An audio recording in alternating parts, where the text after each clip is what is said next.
Assalamualaikum warahmatullahi wabarakatuh. Innal hamdalillah nahmaduhu wa nasta'inuhu wa nastaghfiruh wa na'udzu billahi min sururi anfusina wa min sayyiati a'malina. May yahdihillahu fala mudilla lahu wa may yudlil fala hadiya lahu. Wa ashhadu an la ilaha illallah wahdahu la syarika lah wa ashhadu anna Muhammadan abduhu wa rasuluh. Ya ayyuhalladzina amanu taqullaha haqqa tuqatih wa la tamutunna illa wa antum muslimun. Ya ayyuhan nasu taqu rabbakumul ladzi khalaqakum min nafsin wahidah wa khalaqa minha zawjaha wa batha minhuma rijalan katsiran wa nisaa. Wattaqullaha alladzi tasaaluna bihi wal arham. Innallaha kana 'alaikum raqiba.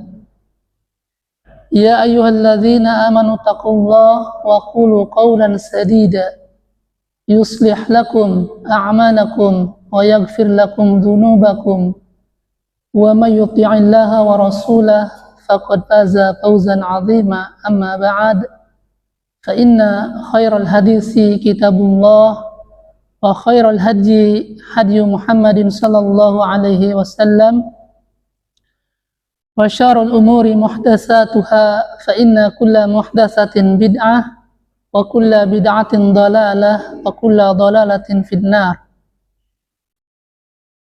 Kaum muslimin wal muslimat yang dimuliakan oleh Allah, khususnya Jamaah Masjid Jami Al-Azhar Cempaka Putih, Jakarta Pusat yang sangat kami cintai dan sangat kami hormati. Alhamdulillah, kita panjatkan puji dan syukur kehadirat Allah Subhanahu wa ta'ala yang telah memberikan kepada kita semua nikmat yang begitu banyak, salah satunya nikmat sehat, sehingga kita bisa berkumpul kembali di tempat yang mulia ini untuk sama-sama menuntut ilmu agama. Semoga kumpulnya kita di tempat ini kelak kita juga dikumpulkan di surga Allah Subhanahu wa ta'ala. Salawat beserta salam semoga terlimpah curahkan untuk Nabi tercinta Nabi Muhammad sallallahu alaihi wasallam, untuk keluarganya, sahabat-sahabatnya, dan seluruh pengikutnya.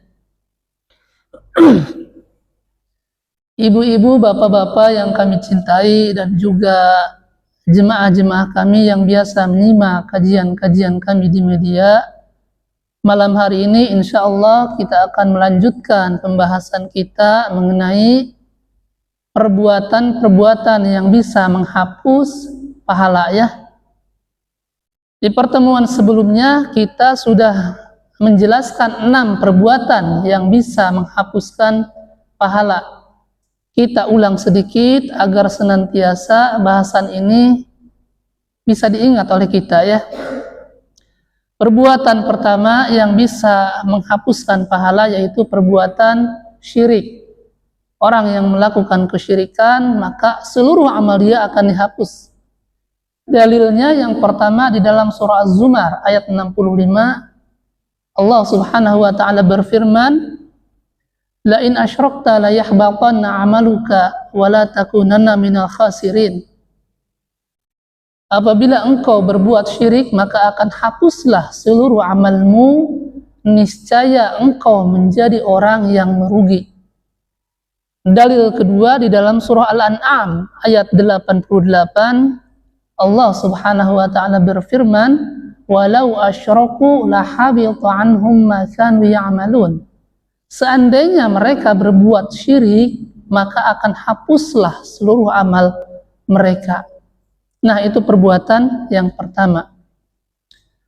Perbuatan yang kedua yang bisa menghapuskan pahala seseorang yaitu mendatangi dukun atau tukang ramal atau paranormal. Ketika orang tersebut mendatangi dukun, bertanya maka sholatnya tidak akan diterima selama 40 hari. Dalilnya hadis Nabi Shallallahu Alaihi Wasallam yang diriwayatkan oleh Imam Muslim, man ata'arrafan fasa'alahu an syai'in lam tuqbal lahu salatun arba'ina yauman. Barang siapa mendatangi dukun kemudian dia bertanya, maka sholatnya tidak akan diterima selama 40 hari. Nah, itu perbuatan yang kedua. Perbuatan yang ketiga yang bisa menghapus pahala seseorang yaitu murtad atau keluar dari Islam. Orang yang murtad, seluruh amal dia akan dihapus. Dalilnya di dalam surah Al-Baqarah ayat 217, Allah Subhanahu wa taala berfirman, "Wa may yartadid minkum 'an dinihi fayamut wa huwa kafir faulaika habitat a'maluhum fid dunya wal akhirah wa ulaika ashabun nar hum fiha khalidun." Kata Allah Subhanahu wa taala, barang siapa di antara kalian yang murtad dari agamanya kemudian dia mati dalam keadaan kafir, maka orang tersebut yang dihapus pahalanya di dunia dan di akhirat. Ulaika ashabun nar, dan tempat mereka adalah neraka, hum fiha khalidun, dan mereka kekal di dalamnya. Nah, itu perbuatan yang ketiga. Perbuatan yang keempat yang bisa menghapus pahala seseorang yaitu mengungkit-ungkit pemberian sampai menyakiti hati penerimanya. Dalilnya di dalam surah Al-Baqarah ayat 264, Allah Subhanahu wa taala berfirman, "Ya ayyuhalladzina amanu la tubtilu shadaqatikum bil manni wal adza." Wahai orang-orang yang beriman, janganlah kalian menghilangkan pahala sedekah kalian dengan cara mengungkit-ungkitnya sampai menyakiti hati penerima. Nah, itu perbuatan yang keempat. Perbuatan yang kelima yang bisa menghapus pahala seseorang yaitu memelihara anjing. Selain anjing untuk berburu, selain anjing untuk menjaga ternak, selain anjing untuk menjaga ladang. Dalilnya hadis Nabi Shallallahu Alaihi Wasallam yang diriwayatkan oleh Imam Muslim. Nabi Shallallahu Alaihi Wasallam bersabda, "Man yuqtana kalban illa kalba saydin aw masyiatin fa innahu yanqusu min ajrihi kulla yaumin qiratani." Barang siapa yang memelihara anjing selain anjing untuk berburu, selain anjing untuk menjaga ternak, maka setiap hari pahalanya akan dikurangi sebanyak 2 qirat. Dalil yang kedua, hadis Nabi yang diriwayatkan oleh Imam Al-Bukhari dan Imam Muslim yang bersumber dari Abu Hurairah radhiyallahu anhu, "Man amsaka kalban fa innahu yanqusu min amalihi kulla yaumin qiratun illa kalba harthin aw masyiatin." Barang siapa yang memelihara anjing, maka berkuranglah pahalanya kecuali anjing untuk penjaga ladang atau penjaga ternak. Jadi kalau kita gabungkan di dalam dua hadis ini, memelihara anjing itu dikurangi pahalanya setiap hari 2 qirat, kecuali anjing untuk berburu, untuk menjaga ternak, dan untuk menjaga ladang. Nah, itu perbuatan yang kelima yang bisa menghapus pahala seseorang. Kemudian perbuatan yang keenam yang bisa menghapus pahala seseorang yaitu perbuatan bid'ah. Ya, kemarin kita baru membahas sedikit saja yang keenam ini ya. Taib.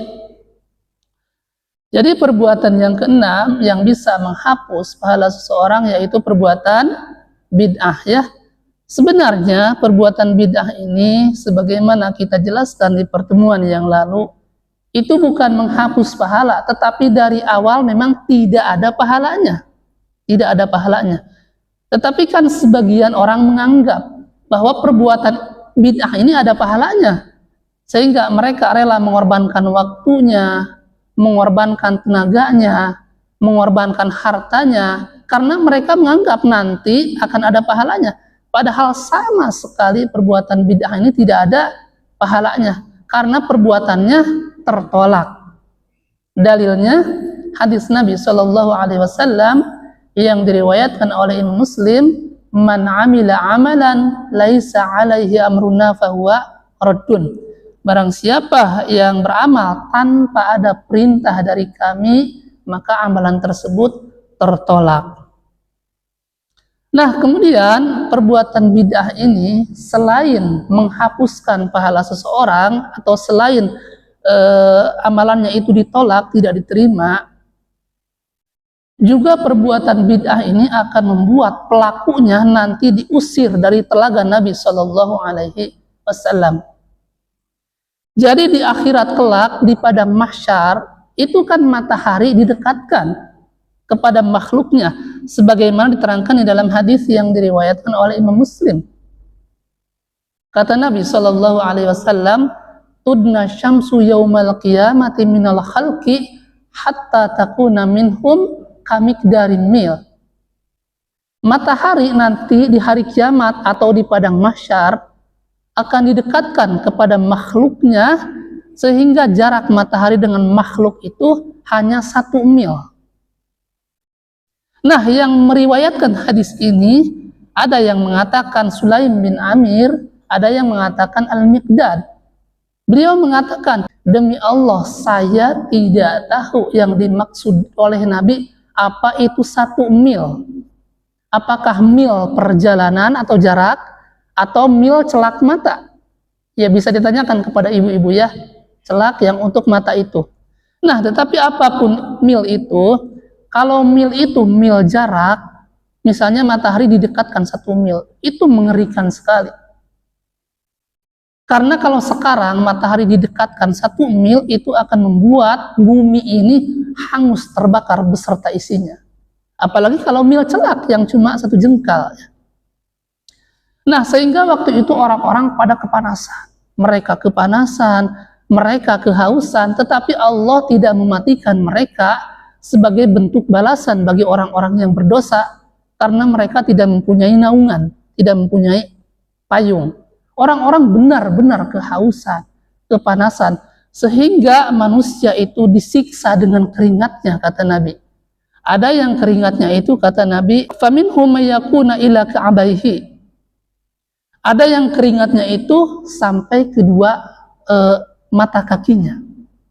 Ada yang keringatnya itu sampai kedua lututnya. Ada yang keringatnya itu sampai ke pinggangnya, dan ada yang tenggelam dengan keringatnya. Kemudian Nabi menunjukkan mulut beliau. Jadi orang itu tenggelam dengan keringatnya ya.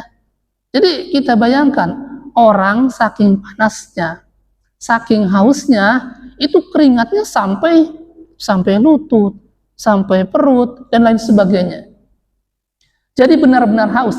Nah, di saat-saat seperti itu, maka para nabi menyediakan telaga untuk minum para umat-umatnya, termasuk nabi kita, Nabi Muhammad Sallallahu Alaihi Wasallam.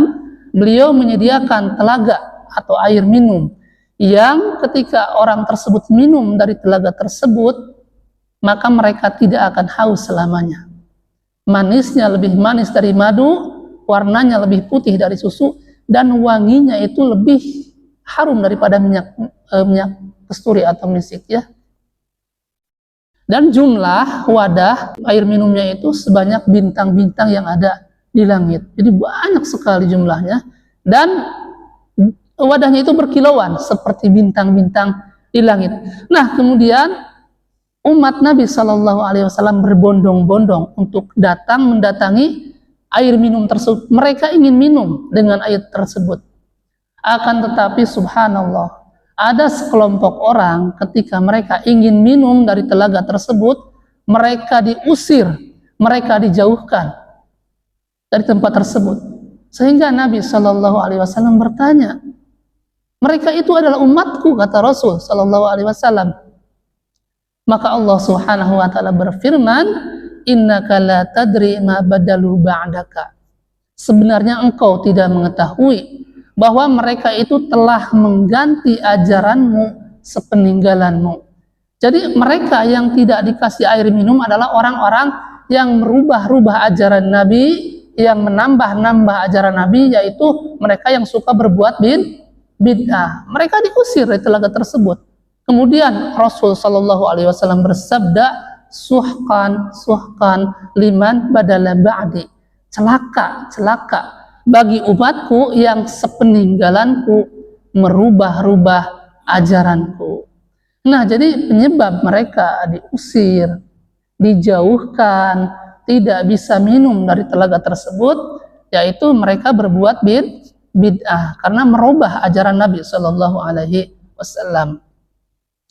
Nah, kemudian kita akan contohkan beberapa contoh perbuatan bid'ah ya.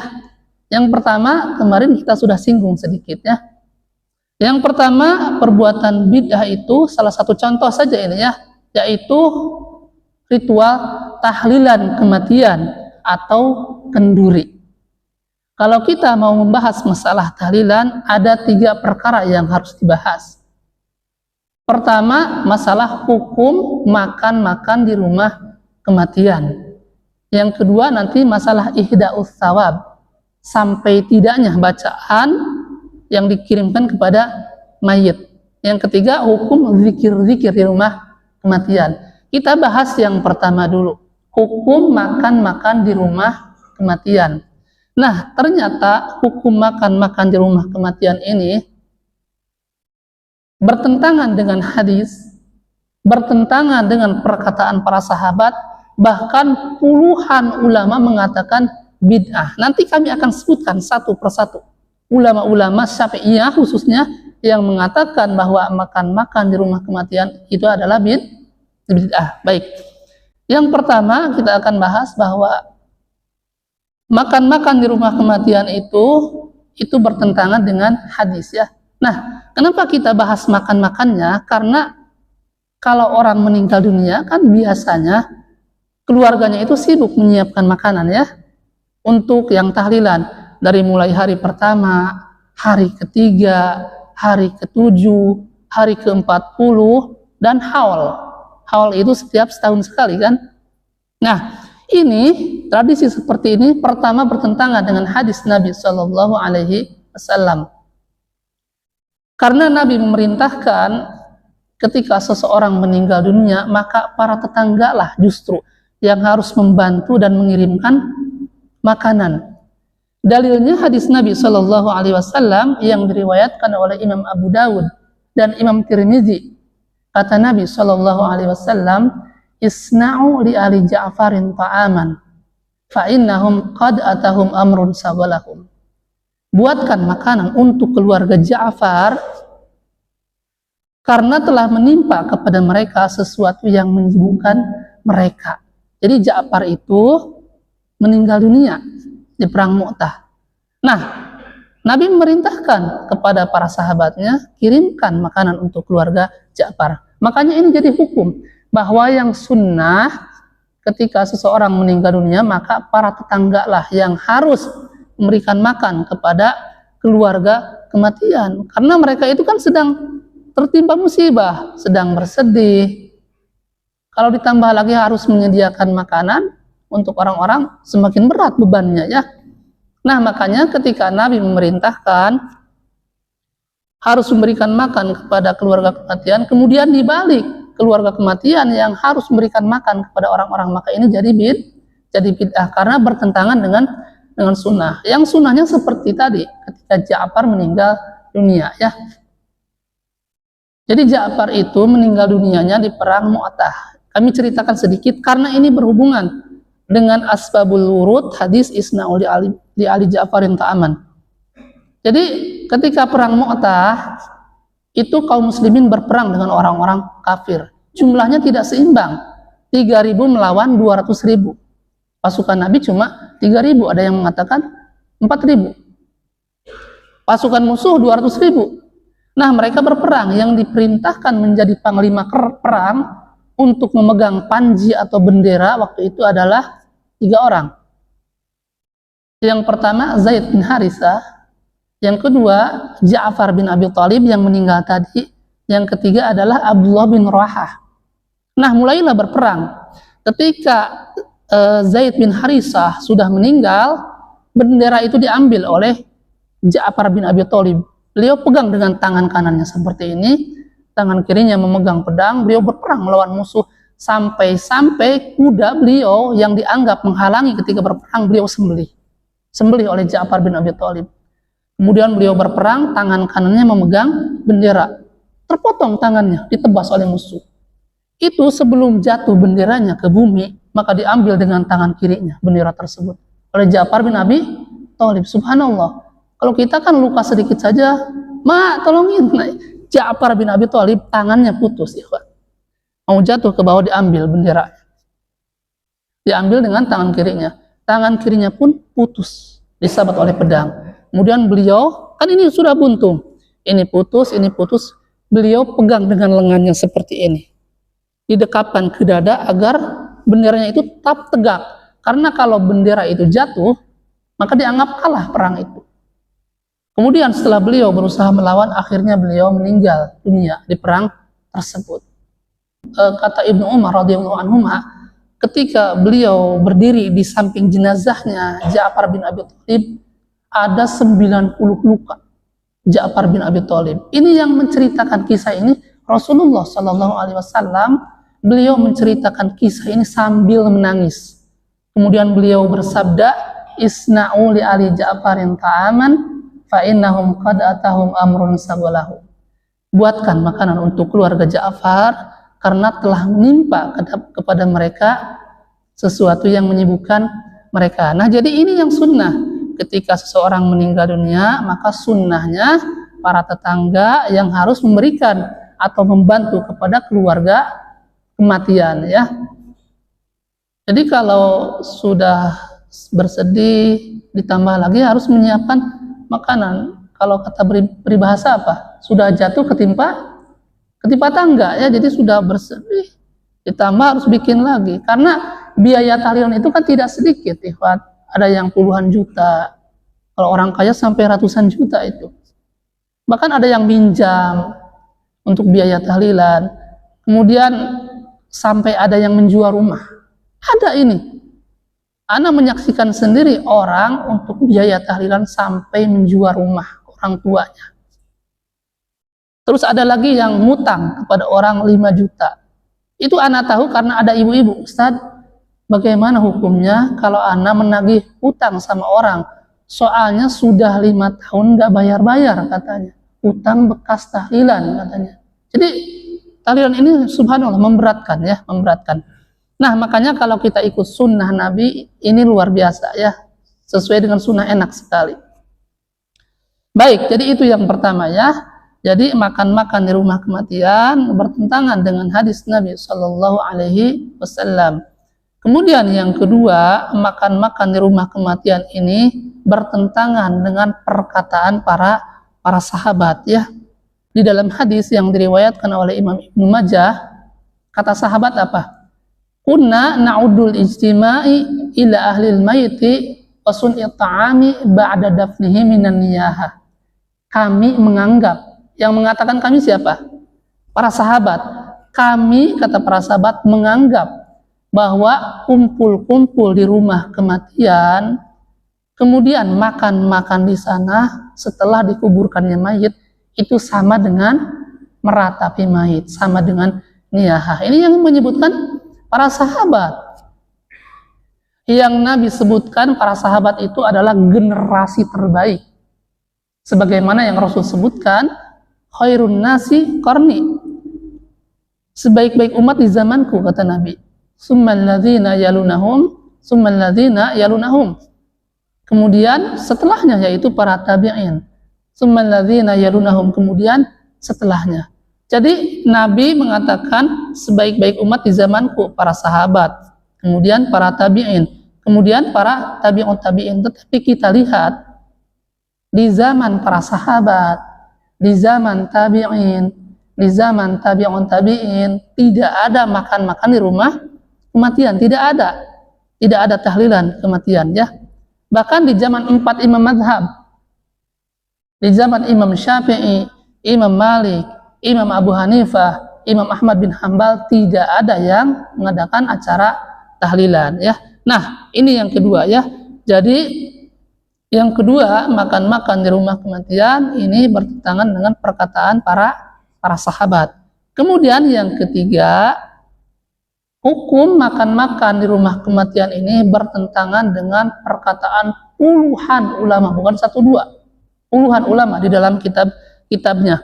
Mereka ada yang mengatakan bid'ah yang munkar, ada yang mengatakan bid'ah yang dibenci, bahkan sampai mengatakan haram ya. Kita akan bacakan satu persatu.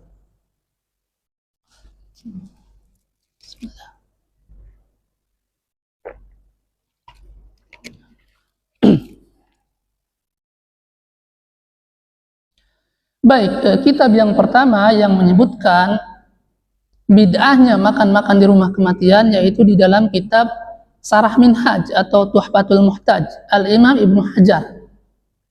Ini ulama Syafi'iyah. Di Indonesia kan kebanyakan kita bermadzhab Syafi'i. Nah, ini ulama yang bermadzhab Syafi'i mengatakan wa ma'tida min ja'li ahli al-maiti ta'aman. Dan apa yang menjadi adat kematian rupa makan-makan liyad'uan nasa ilahi bid'atun makruhatun. Kemudian mengundang orang untuk datang ke tempat tersebut, maka ini merupakan bid'ah yang dibenci. Ini Imam Ibnu Hajar yang menyebutkan wa ma'tida min ja'li ahli al-maiti ta'aman liyad'uan nasa ilahi bid'atun makruhatun. Dan apa yang menjadi adat kematian yaitu makan-makan kemudian mengundang orang ke acara tersebut, maka merupakan bid'ah yang dibenci. Bal kullu dzalika haramun. Bahkan semua perbuatan itu hukumnya haram, kata beliau. Apabila apa? Yang pertama, in kana min malin mahjurin. Yang pertama, kalau makan-makannya itu menggunakan harta anak yang mesti dihajar. Maksudnya, orang tuanya meninggal dunia, punya anak kecil. Itu kan anak kecil punya hak warisan, tapi belum bisa mengelola kan? Maka hartanya itu disebut harta anak yang mesti dihajar. Ketika dipakai untuk tahlilan, hartanya itu maka menjadi haram. Ini Imam Ibnu Hajar yang menyebutkan. Yang pertama, yang haram. Yang kedua yang haram, au min maitin alaihi dainun, atau mayitnya itu punya utang. Hati-hati. Jadi sudah jelas-jelas yang meninggal itu punya hutang, utang panci, utang baju, utang bank emok dan lain sebagainya. Malah dipakai acara tahlilan. Maka ini haram, kata ulama Syafi'iyah sendiri ini. Yang ketiga, au yatarattabu alaihi dirarun. Yang ketiga yang haram yaitu ketika membawa maldorot dan selainnya. Misalnya anak-anaknya akan kesusahan, keluarganya akan kesusahan, maka kata Imam Ibnu Hajar itu hukumnya haram ya. Nah, jadi di dalam kitab ini Imam Ibnu Hajar menyebutkan makan-makan di rumah kematian itu bid'ah yang dibenci. Kalau yang dipakai untuk makan-makannya itu dari harta ahli waris, kemudian mayitnya punya hutang, kemudian akan membawa maldorot untuk keluarganya, maka menjadi haram ya. Ini fatwa ulama ya. Jadi jangan katakan Ustaz Daswan mengatakan bid'ah, bukan. Kami hanya menyampaikan fatwa ulama. Baik, itu kitab yang pertama ya. Kemudian kitab yang kedua yang menyebutkan bid'ahnya makan-makan di rumah kematian yaitu di dalam kitab I'anatul Talibin. Ini kitab ulama Syafi'iyah juga yang dikarang oleh Syekh Abu Bakar As-Sato atau Syekh Dimyati. Bahkan di sini disebutkan bid'ah yang munkar. Kalau tadi bid'ah yang dibenci, di dalam kitab I'anatul Talibin disebutkan bid'ah yang munkar. Di sini disebutkan ma yaf'aluhu nasu minal ijtima'i inda ahlil mayyiti wa sun'i ta'ami minal bid'il munkarati allati yusabu ala man'iha waliul amri. Apa yang dilakukan oleh masyarakat berupa kumpul-kumpul di rumah kematian kemudian membuat makanan, ini merupakan bid'ah yang munkar. yang pemerintah akan mendapatkan pahala ketika melarang acara tersebut. Jadi disebutkan di dalam kitab ini, kebiasaan masyarakat berupa kumpul-kumpul di rumah kematian, membuat makanan, ini merupakan bid'ah yang munkar, yang pemerintah akan mendapatkan pahala ketika melarang acara ini. Kemudian ada syubhat, mereka mengatakan, Pak Ustadz itu penjelasannya dipotong. Tidak. Kalau kita bahas dari awalnya juga, ini lebih detail lagi disebutkan. Jadi awalnya kan gini, ada seseorang bertanya kepada mufti, wahai Syekh, bagaimana kalau tradisi yang ini, tradisi makan-makan di rumah kematian ini, kita kembalikan kepada tradisi yang sunnah, yaitu yang seperti tadi, hadis isna'uli ali Ja'farin ta'aman fa'inahum qad atahum amrun sagolahum. Jadi kita yang harus memberikan makan kepada keluarga kematian. Apakah kita akan mendapatkan pahala? Maka dijawab oleh Syekh seperti tadi, na'am, akan mendapatkan pahala. Ma yaf'aluhun nasu minal ijtima'i inda ahlil mayiti wa sun'i ta'ami minal bid'ail munkarah allati yusabu ala man iha walil amri, ya. Nah, jadi maksud kami di dalam kitab ini pun disebutkan bahwa makan-makan di rumah kematian itu merupakan bid'ah yang munkar. Ini kami hanya menyampaikan pendapat para ulama yang mengatakan hukum makan-makan di rumah kematian, ya. Baik, ini kitab yang kedua. Kemudian kitab yang ketiga yang menyebutkan bid'ahnya makan-makan di rumah kematian, yaitu di dalam kitab Madzhabul Arba'ah.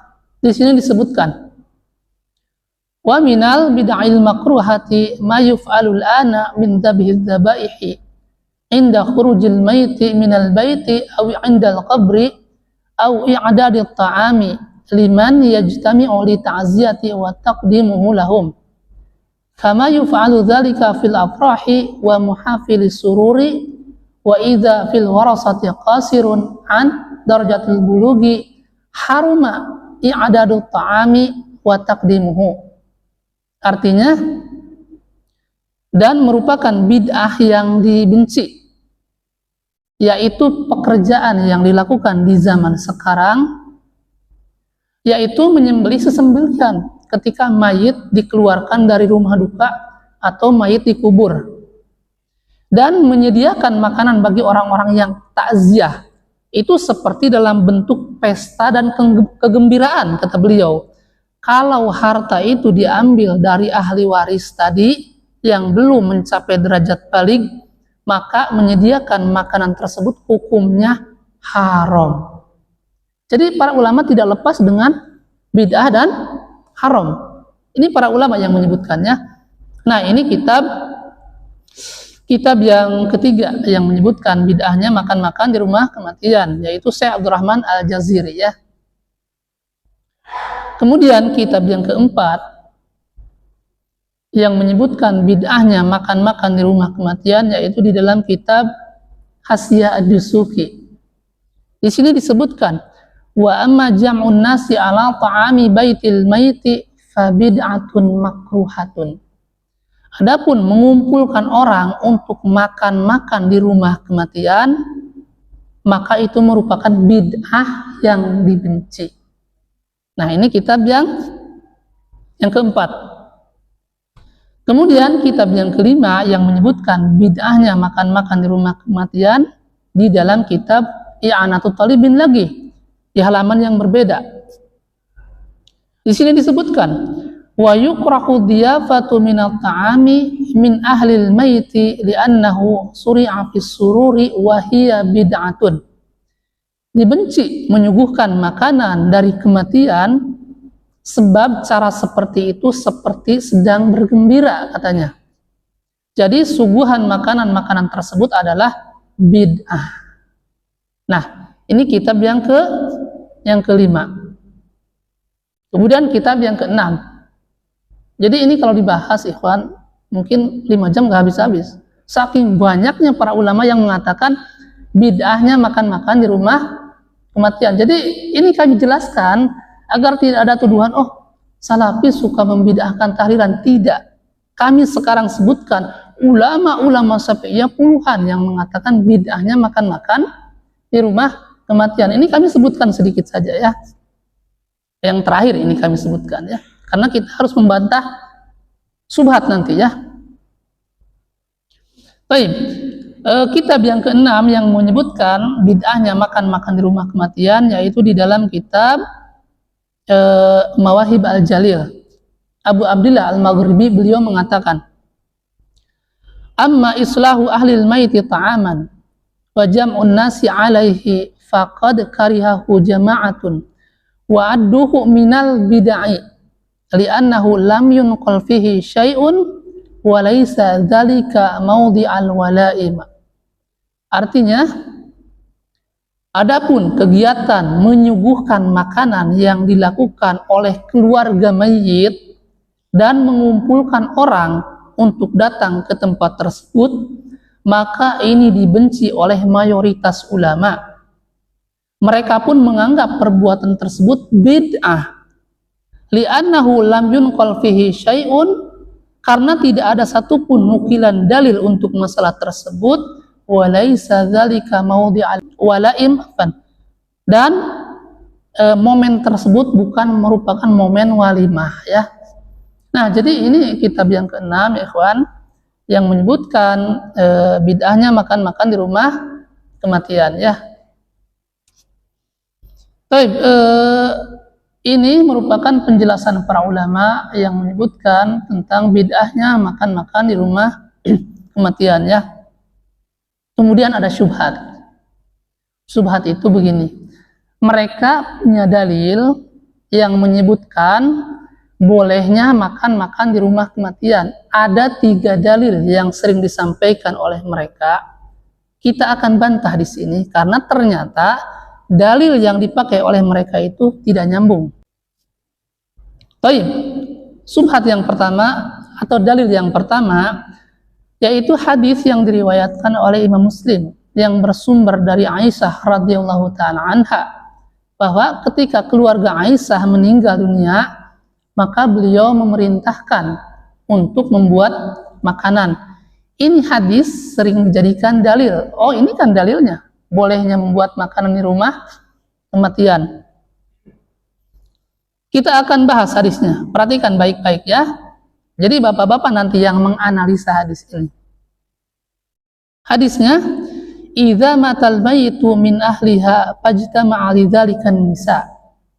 Apabila seseorang dari keluarga Aisyah meninggal, maka para perempuan berkumpul untuk takziah. Jadi yang berkumpul siapa ini? Perempuan saja. Summa tafarraqna illa ahlaha wa khassataha. Kemudian mereka pulang sehingga yang tertinggal di sana adalah keluarganya dan orang dekatnya. Jadi yang tinggal di sana hanya keluarga yang meninggal dan orang dekatnya. Kemudian amarat bi burmatin min talbinatin fatumikhat summa suni'a saridun fasubat talbinatu 'alaiha. Maka Aisyah menyuruh dibuatkan talbinah. Talbinah itu ada yang tahu nggak di sini? Talbinah itu sejenis bubur ya, bubur dari tepung yang dicampur madu. Maka Aisyah menyuruh membuat talbinah seperiuk kecil sekali untuk dimasak. Kemudian dibuatkan bubur, kemudian sup itu dituangkan ke dalam bubur tersebut. Nah, kemudian Aisyah berkata, summa qalat, maka Aisyah berkata, qulna minha fa inni sami'tu Rasulullah sallallahu alaihi wasallam yaqul. Aisyah berkata, makanlah kalian karena aku mendengar Rasulullah bersabda, atal binatu mujimmatun li fuadil marid tudhibu ba'dal huzan. Talbinah itu dapat menenangkan hati orang yang sakit dan menghilangkan sebagian kesusahan ya. Nah, hadis ini sering dijadikan dalil bahwa kata mereka tuh di rumah Aisyah pun ada makan-makan. Padahal ini bertentangan. Karena begini, pertama, yang memakan makanan tersebut Yang memakan makanan tersebut adalah keluarga yang meninggal saja. Karena yang lain sudah pulang kan tadi, tinggal keluarganya saja yang makan di situ. Yang kedua, di rumah tersebut tidak ada acara tahlilan dan makanan tersebut bukan makanan sedekah, bukan. Yang ketiga, makanan talbina ini khusus menghilangkan kesedihan dan sebagian kesusahan. Berdasarkan hadis siapa tadi? Hadis Nabi. Kata Nabi, talbina itu bisa menyembuhkan hati yang sakit dan bisa menghilangkan sebagian kesusahan. Jadi ini khusus bagi orang-orang yang sedang ditimpa kesusahan. Nah, jadi kalau disebutkan, oh Aisyah pun makan-makan, ini keliru ya. Paham nggak ini maksudnya ya? Paham ya? Jadi nggak perlu kami ulang kalau sudah paham.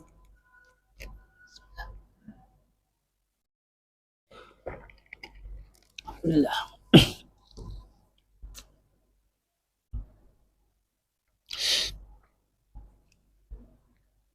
Nah, itu yang pertama ya, syubhat yang pertama. Kemudian syubhat yang kedua yang sering dijadikan dalil bolehnya makan-makan di rumah kematian yaitu asar atau perkataan sahabat. Jadi ketika Umar meninggal dunia, katanya di rumahnya dibagikan makan-makan selama 3 hari. Kemudian ini dijadikan dalil bolehnya makan-makan di hari ketiga. Kita akan bacakan hadisnya dan nanti seperti biasa bapak-bapak yang menilai ya. Asarnya begini, bukan hadis, asar. Asarnya begini. Falamma tu'ina amara Suhaiban an yusalliya bin nasi. Azan dulu. Baik.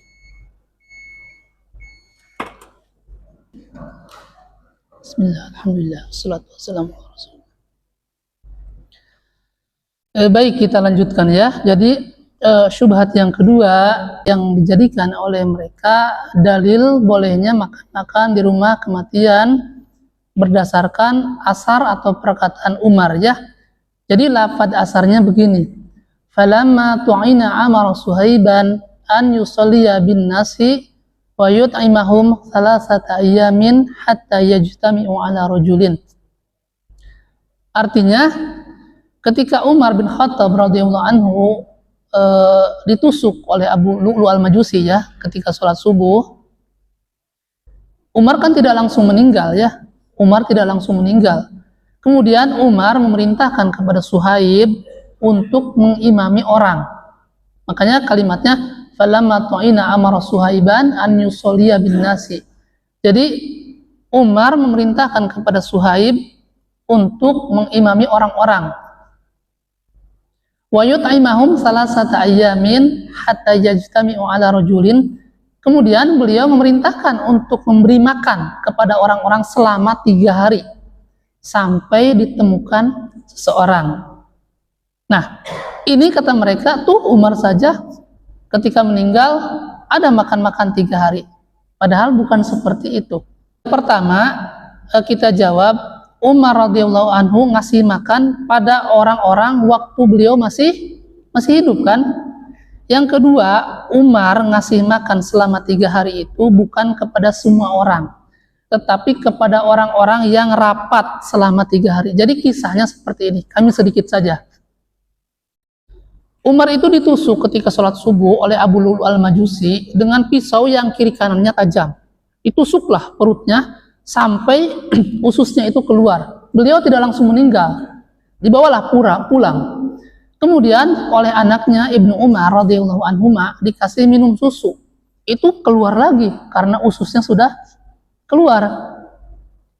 Nah, Umar merasa oh ini kalau sudah kondisi begini mungkin umur saya tidak akan panjang lagi. Kemudian beliau mengumpulkan orang untuk rapat. Rapat apa? Siapa yang akan menjadi presiden atau khalifah kalau saya meninggal dunia? Makanya Umar kumpulkan. Dan orang-orang yang rapat itu kan harus fresh, harus seger, harus punya energi. Dikasihlah makan selama 3 hari. Ada gambaran belum? Jadi Umar ngasih makan itu bukan kepada orang-orang yang tahlilan, tapi kepada orang-orang yang rapat. Rapat apa? Rapat siapa yang akan menjadi khalifah kalau Umar meninggal dunia. Makanya lafaz asarnya wa yut'imahum salasata ayyamin hatta yajtami'u ala rajulin. Kemudian Umar ngasih makan selama 3 hari hingga mendapatkan seseorang apa? Pengganti beliau. Paham nggak ini? Paham. Jadi subhat mereka sudah terbantahkan juga. Nah, kemudian yang ketiga, makanan tersebut bukan dari Umar, tapi dari kas negara untuk kepentingan negara, untuk rapat khalifah. Kemudian yang keempat, di acara itu tidak ada acara zikir-zikir tahlilan juga. Kemudian yang kelima, dalam asar tersebut ada seorang perawi yang bernama Ali bin Zaid bin Jud'an. Ali bin Zaid bin Jud'an ini seorang perawi yang lemah atau dhaif dan tertuduh mempunyai akidah Syiah ya. Jadi kalau benar misalnya kisahnya diselewengkan, itu kisahnya ternyata lemah karena ada seorang perawi yang bernama Ali bin Zaid bin Jud'an ya. Nah, itu syubhat yang kedua. Jadi sudah kita bantah juga ya. Kemudian subhat yang ketiga, dalil yang ketiga yang sering dipakai untuk mempertahankan tradisi makan-makan di rumah kematian berdasarkan perkataan seorang tabi'in yang bernama Taus bin Kaisan al-Yamani. Mereka sering menyebutnya Imam Ato, kata mereka. Padahal yang benar Taus bin Kaisan al-Yamani, beliau seorang tabi'in. Kata beliau apa? Perhatikan juga ini. Ini dijadikan dalil bolehnya makan-makan di hari ke-7. Kata Taus bin Kaisan al-Yamani, innal mauta yuftanuna fi kuburihim sab'an fakanu yastahibbuna an yut'ima anhum tilkal ayyam. Sesungguhnya mayit-mayit itu diuji di dalam kuburnya selama 7 hari. Oleh sebab itu mereka para salaf menyukai bersedekah di hari-hari tersebut, bersedekah makanan di hari-hari tersebut. Nah, ini lebih tinggi lagi kalau dijadikan dalil, kata mereka. Nah, ternyata asar ini tidak bisa dijadikan dalil untuk makan-makan di rumah kematian. Pertama, di dalam riwayat ini tidak disebutkan para sahabat membuat makanan di rumah kematian. Hanya disebutkan mereka menyukai bersedekah di hari-hari tersebut. Yang namanya sedekah tidak harus di rumah kematian. Bisa sedekah kepada fakir miskin, kepada anak yatim, atau ke masjid, atau ke rumah Quran. Anak kasih contoh. Saya mau bersedekah untuk almarhum ibu saya. Dikasih ke masjid, boleh tidak? Boleh, boleh. Saya ingin sedekah ke rumah Quran untuk almarhum ayah saya, boleh tidak? Boleh. Jadi tidak harus di rumah kematian. Justru kalau dilaksanakan di rumah kematian bertentangan dengan perkataan sahabat tadi. Sahabat tadi mengatakan apa? Kunna na'udul ijtima'i inda ahlil mayiti wa sun'i ta'ami minan niyahah. Kami menganggap bahwa kumpul-kumpul di rumah kematian, makan-makan di rumah kematian itu sama dengan meratapi mayit ya. Nah, itu yang pertama. Yang kedua, para ulama menganggap asar tersebut dhaif, lemah. Kenapa lemah? Jadi perkataan sesungguhnya orang-orang yang mati itu diuji di kuburnya selama 7 hari, oleh sebab itu mereka para salaf menyukai bersedekah makanan di hari tersebut. Itu diriwayatkan oleh Imam Ahmad. Imam Ahmad berkata, kami mendengar dari Hasim bin Qasim. Hasim bin Qasim dari Al-Asja'i.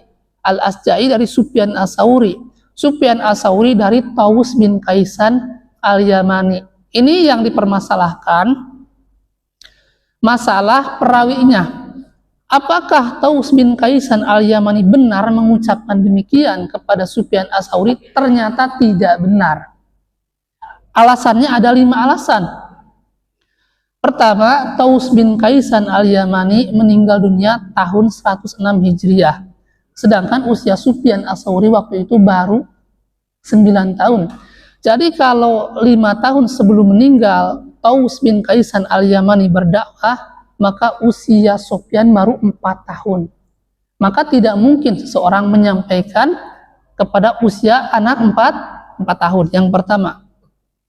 Yang kedua, Taus bin Kaisan al-Yamani itu jauh lokasinya dengan Sufyan. Taus bin Kaisan al-Yamani di kota Mekah, sedangkan Sufyan as-Tsauri di kota Kufah. Yang ketiga, Sufyan as-Tsauri itu keluar dari kota Kufah menuju kota Mekah di usia 40 tahun baru keluar. Nah, sedangkan Taus bin Kaisan al-Yamani 31 tahun sebelumnya sudah meninggal. Jadi tidak mungkin mereka bertemu. Yang keempat, di antara murid-murid Taus bin Kaisan al-Yamani tidak ada yang namanya Sufyan as-Tsauri. Subhat yang kelima, di antara guru-guru Sufyan as-Tsauri tidak ada yang namanya Taus bin Kaisan al-Yamani. Jadi bapak-bapak ini ada yang ngerti, ada yang enggak ya. Tapi lebih baik mengerti sedikit sajalah. Ini pembahasan agak ribet juga. Nah, berdasarkan 5 alasan ini, jadi Taus tidak mengatakan perkataan tadi kepada Sufyan as-Tsauri. Paham tidak ini? Berdasarkan 5 alasan tadi. Usianya berbeda, kampungnya berbeda, kemudian itu bukan gurunya, itu bukan muridnya ya.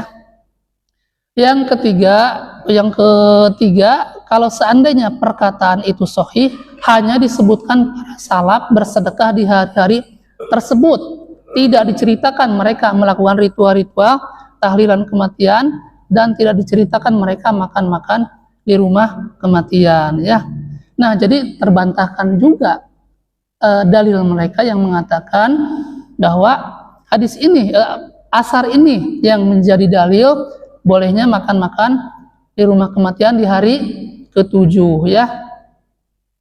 Jadi kalau kita simpulkan, ini Ana baru menjelaskan hukum makan-makan saja ini. Baik, kita simpulkan saja ya, karena mungkin waktunya Pak Aris ya. Baik. Jadi kalau kita simpulkan, makan-makan di rumah kematian ini bertentangan dengan hadis, bertentangan dengan perkataan para sahabat. Kemudian para ulama pun mengatakan, puluhan tadi mengatakan bid'ah. Kita baru membacakan sebagian saja tadi ya. Kemudian dalil-dalil yang sering mereka jadikan hujah untuk bolehnya makan-makan di rumah kematian sudah kita bantah juga ya. Nah, sudah selesai. Baik. Jadi ibu-ibu dan juga bapak-bapak, berarti kita malam ini tidak menambah ya. Kita kan pembahasan kita mengenai perbuatan-perbuatan yang bisa menghapus pahala. Yang keenam tadi yang bisa menghapus pahala perbuatan bid'ah. Kita contohkan, baru satu saja kita contohkan, yaitu tahlilan. Kita baru jelaskan hukum makan-makannya saja sudah 1 jam ya. Nah, mungkin ini saja yang bisa kami sampaikan. Subhanakallahumma wa bihamdika asyhadu an la ilaha illa anta astaghfiruka wa atubu ilaik. Assalamualaikum warahmatullahi wabarakatuh.